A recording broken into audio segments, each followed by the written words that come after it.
হিন্দু ধর্মে গুরু পূর্ণিমার এক বিরাট ধর্মীয় এবং আধ্যাত্মিক তাৎপর্য রয়েছে।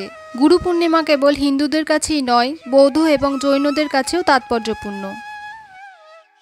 এই দিনটি সকল গুরুদের সম্মান জানাতে পালিত হয়।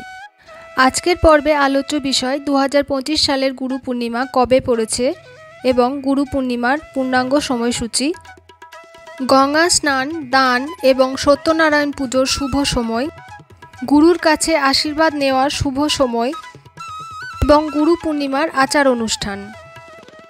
2025 সালের গুরু পূর্ণিমা পড়েছে 25শে আষাঢ় 10ই জুলাই। পূর্ণিমা তিথি শুরু হচ্ছে 24শে আষাঢ় বুধবার 9ই জুলাই রাত্রি 1:21 থেকে। পূর্ণিমা তিথি সমাপ্ত হবে 25শে আষাঢ় বৃহস্পতিবার 10ই জুলাই রাত্রি 2:04। গঙ্গা স্নানের শুভ সময় ভোর 5:45 থেকে বেলা 11:30 মধ্যে। গুরুর কাছ থেকে আশীর্বাদ নেওয়ার শুভ সময় সকাল 8:05 থেকে বেলা 11:59 মধ্যে।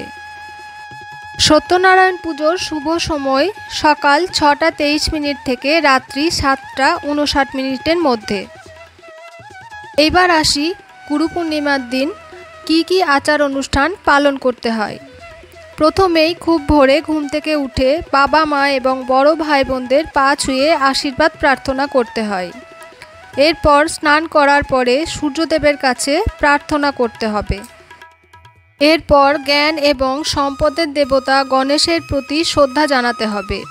যদি আপনার কোনো আধ্যাত্মিক গুরু থাকেন তাহলে আপনার তার কাছে যাওয়া উচিত।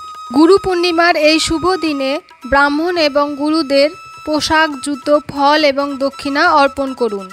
আপনার মা এবং বাবাকেও মিষ্টি অর্পণ করুন। গুরু মন্ত্র জপ করুন। ভিডিওটি হেল্পফুল মনে হলে চ্যানেলটি সাবস্ক্রাইব করে পাশে থাকবেন।